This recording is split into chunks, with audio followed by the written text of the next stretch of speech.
Overdrive today, we check out the all-new 400cc Bajaj Pulsar, take a closer look at the newly launched 4th generation Maruti Suzuki Swift and drive the uber-luxurious Volvo XC40 Recharge.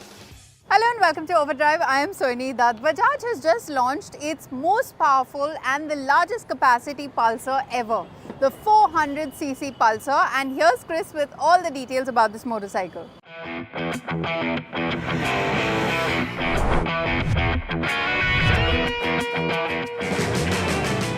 Now it's been over 2 decades, 24 years in fact, that the brand Pulsar from Bajaj has been around in India.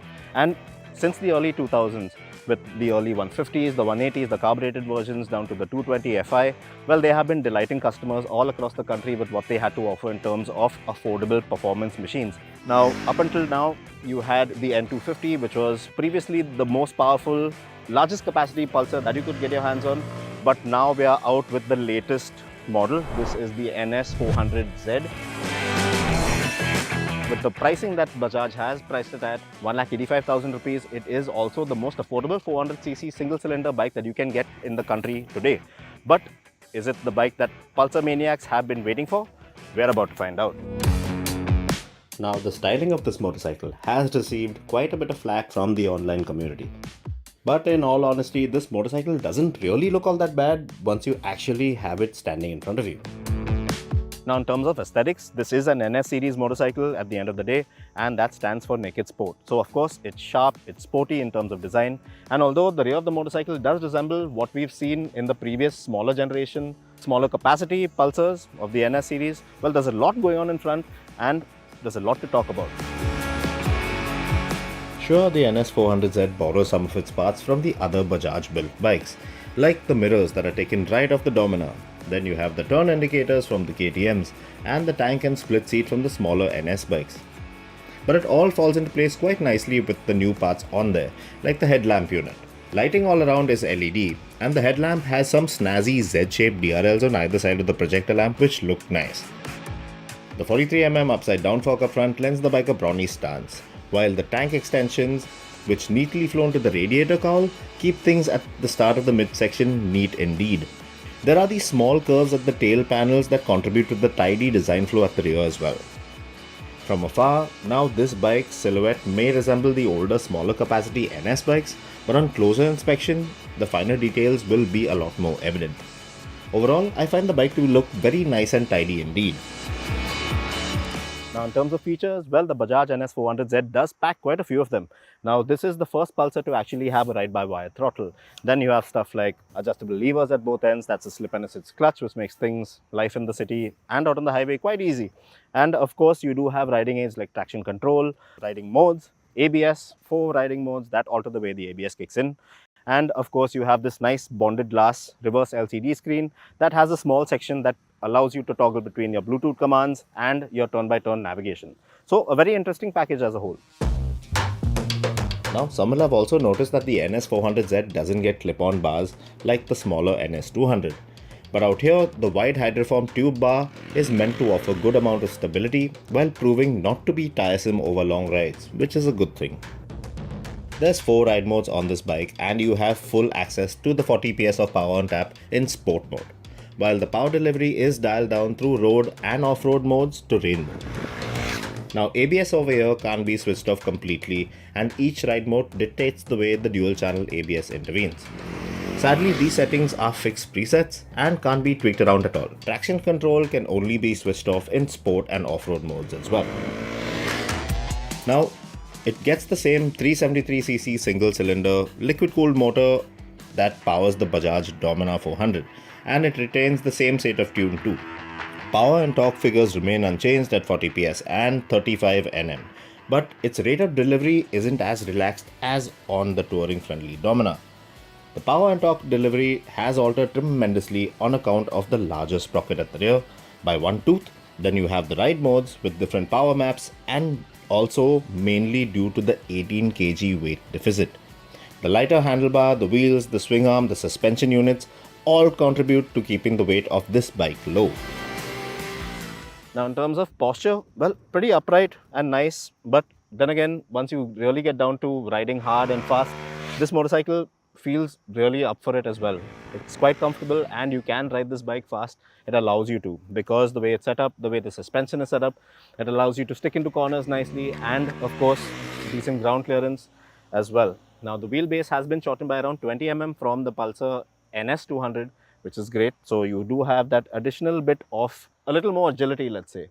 And of course, powered by the same engine as the Dominar, you do have the same power on tap, but then again, this motorcycle weighs around 18 kgs lighter, which is a world of a difference, and it's all there to be felt. As soon as you chuck this one into a corner, it just leans in so much faster, it just feels so agile. It's really good fun out on the road. The motor is quite tractable and the clutch is nice and light, which is great for the city. You can pull away from as low as 40 km per hour in 6th, while the NS will allow you to cruise down the highway at 100 km per hour at about 5000 rpm in the same gear without a worry in the world. You can even carry out overtakes at the speed without a fuss. Now, if you want to extract serious performance from this bike and motor, you'll have to really ring it through the gears, hitting the red line on each count. And the NS, well, it will happily comply and have you nodding your head in approval almost every time. Now, the only downside that I see to this motorcycle currently has to be the front tire, which isn't a radial tread like the one at the rear. And it just seems to let go when you drop anchor hard and you need it the most. The 320mm disc up front doesn't fare bad at all, but that tire, well, it can really lead to some scary instances. So that's definitely the first thing that I would swap out on this bike. I almost forgot, the NS 400Z's also got a lap timer in there. So we simply had to see if it was track worthy over at the Bajaj test track in Chakan. And it unsurprisingly was. Now, although this bike feels like it's built to a budget, it definitely is a thoroughly entertaining machine, this. Now to sum things up out here, for a motorcycle that costs 1,85,000 rupees like showroom, sporty motorcycle, it has all the features that you would really expect from a naked motorcycle of this category. And of course, being a Bajaj is not going to cost you an arm and a leg in terms of service and maintenance. Very well put together package as well in terms of fit and finish. Bajaj has upped the game of the NS and it is a very well put together motorcycle at the end of it. So if you're planning on upgrading from a smaller capacity motorcycle to a 400cc, this is really something you should seriously consider. Well, the 400cc motorcycle space is buzzing with options and we've filmed a firecracker of a comparison story for you. So do keep an eye on the Overdrive YouTube channel as well as on the CNBC TV18 YouTube channel for that story. We'll be back after a very short break to tell you all about the hottest launch of the year. Stay with us, you're watching Overdrive. Welcome back here with us on Overdrive. Now, the biggest launch of this year, the 4th generation Maruti Suzuki Swift has launched at 6.49 lakh rupees. Now, it not only gets new styling cues, but also comes with a new engine and plenty of new safety features and new color options. Rohit gets us all the details from the launch floor.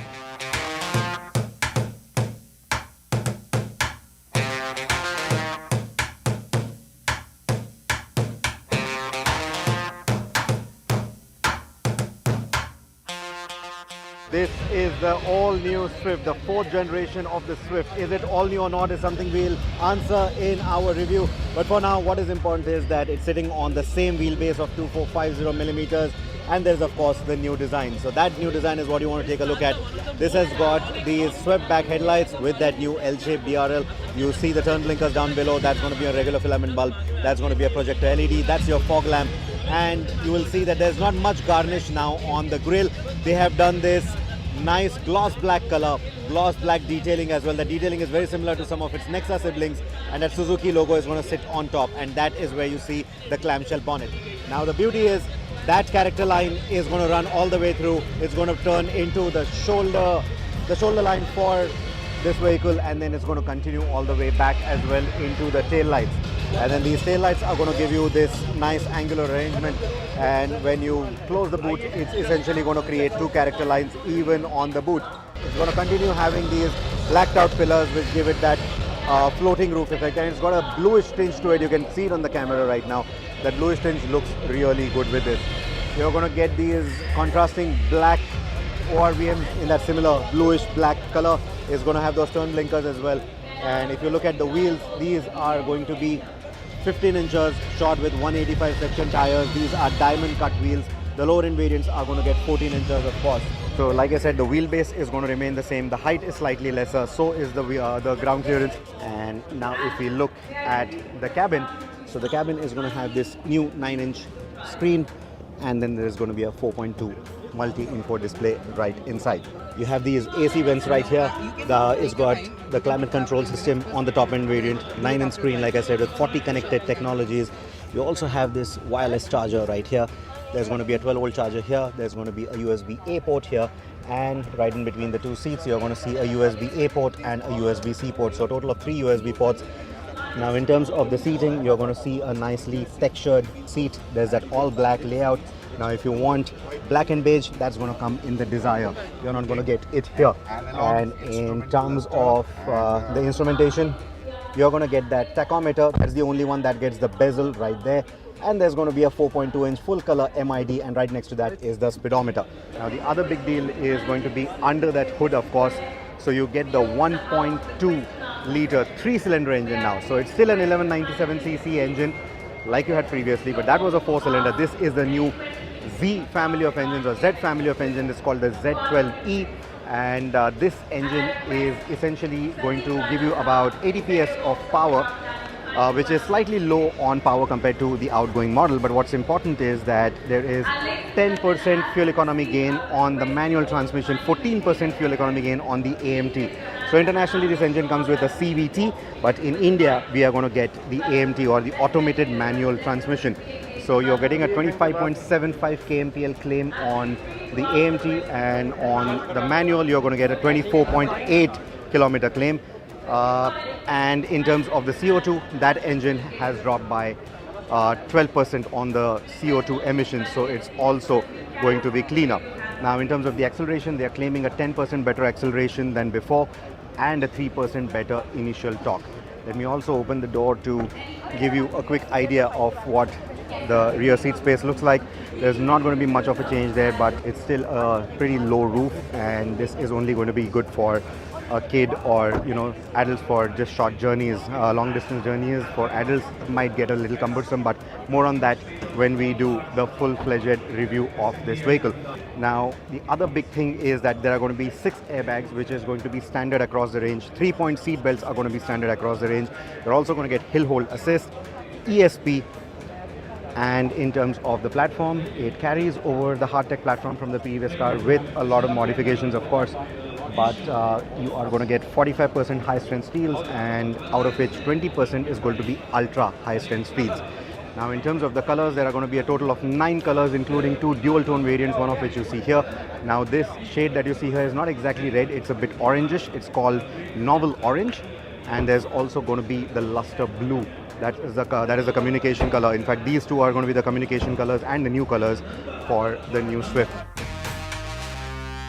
The new Swift goes up against the likes of the Hyundai Grand i10 as well as the Tata Tigor. And if you have any queries about the Swift, do let us know in our social media platforms. We'll be driving the car pretty soon, and we'll try to cover all your queries in that review. We'll take a very quick break here on the show, but coming up on the other side, we'll tell you all about the uber luxurious Volvo XC40 Recharge. Stay with us, you're watching Overdrive. Welcome back, you're with us on Overdrive. Now, could the single motor Volvo XC40 Recharge be the best deal in the luxury EV space today? Well, Tuhin's in-depth review should help us find out. Now, what if you want an EV with a luxury badge but don't want to pay those very high prices, or don't even want the blistering performance? Then this single motor XC40 Recharge might have some answers for you. Look very closely and you notice that you don't get fog lamps or pixel LED lighting with this version. But otherwise, you have that smart, restrained Volvo look. Now, there's no real way to tell the cabin of this lower single motor variant of the XC40 Recharge apart from the higher trim, and that's no bad thing, because what you still get is a contemporary space. I mean, the XC40 in various forms has been around a long time, but the cabin still remains really quite contemporary despite all the new entrants that you've had in this sort of space. Now, this being a Volvo, of course, another trait that you can't miss is practicality. Now, to start with, there's a lot of eco-friendliness inside here because this is an EV. So a lot of the mats and a lot of this suede here that you see here is recycled or from microplastics, which is thoughtful. The front seats have just the right cushioning and support, helped by extendable squabs. There's big door pockets, a deep cubbyhole with a removable garbage bin, and a thoughtfully arranged center console. The 9-inch central touchscreen now feels a touch too small, not helped by the portrait orientation, but the Google integration is still great. iPhone users may have some trouble, but you get Apple CarPlay to tide over this. The 12.3-inch driver's display is minimalistic and clean, although a few more layout options would have been nice. Now to start with, there is a pretty decent amount of space. I mean, it's par for the course in this segment. In fact, slightly better considering I can put my feet right underneath here. For my height, there's a lot of knee room and leg room. As you can see, headroom is also quite decent. Not especially great, but still good. This window is slightly small, but just enough to give you an airy feel. And the seat is wide too. Yeah, a third passenger will be troubled by this quite high center console, and that's why we get to the part of this XC40 being based on an IC architecture. So that's one aspect of it. Now another thing that the XC40 does, which is considering the window is a bit too tiny, maybe seeing out of the back might be an issue, is that you can fold down the headrest. With this lesser version, you lose out on features like pixel LED headlamps, fog lamps, 360-degree cameras, and a Harman Kardon sound system. That being said, the E60 variant gets features such as these. As you would expect from a Volvo, safety isn't compromised. You get a full suite of ADAS functions with rear collision support, hill descent control, and 7 airbags. Now, as you know, with these Volvos, there's no key, so you just get in, buckle up, put it in drive and set off, and it's still a novelty. It's not the first time that we're driving these cars, but it's a novelty that's not worn off yet. And as soon as you start driving, you realize that the outputs, they're much lesser than what the dual motor version makes. It's about 238 PS and 420 Newton meters, but by no means does it feel inadequate. In fact, it feels just right, just about at par with, say, a lot of the IC cars in that segment, but with that briskness, that immediacy that you have with an EV. So yeah, you start off like how you would in pretty calmly. There's no drive mode. It's very simple with a Volvo, right? They don't have any drive modes, anything of that sort. The only thing that you can change is the regen. So where you can put it in either auto or single pedal driving. But we think that this auto mode really is quite intuitive. It uses the ADAS functions, the ADAS hardware to detect what's happening. For example, now it's rolling, but if someone were to come in front of me, it would just come right down to a complete halt, which is quite smart. It then starts to pick up in much the same way as the dual motor version, with a soft linear pull that's manageable in traffic. But unlike the big boost in performance, there's a growing swell that again goes with the soft demeanor of the car. You still have enough grunt for most situations, and helpfully the performance doesn't seem to fade away as you pass triple-digit speeds. This version of the XC40 Recharge uses a smaller 69 kWh battery pack. That being said, WLTP range hasn't seen a especially big drop given that it's drawing much less power. So you have a rated 475 kilometers. We couldn't put this EV through a full real-world test, although we did see an indicated 350 kilometers of range at 81% charge. So over 400 kilometers on a full charge can be easily expected in regular driving. Charging speeds are also good, although not the best in the segment. Priced at Rs 54.95 lakh, the Volvo XC40 Recharge E60 is only 2.95 lakh less than the all-wheel drive E80 variant. We think this is too narrow a gap between the two versions, which will push most buyers to the top trim anyway. If this single motor version were to be priced at around Rs 50 lakh, it would make for an enticing package with the ambience and equipment it offers, along with the impressive efficiency and driving character. With that, it's a wrap on this week's edition of Overdrive. But remember, you can stay in touch with the team through our various social media platforms. You can write to us on YouTube as well as Instagram. Until we see you next week then, drive and ride safe.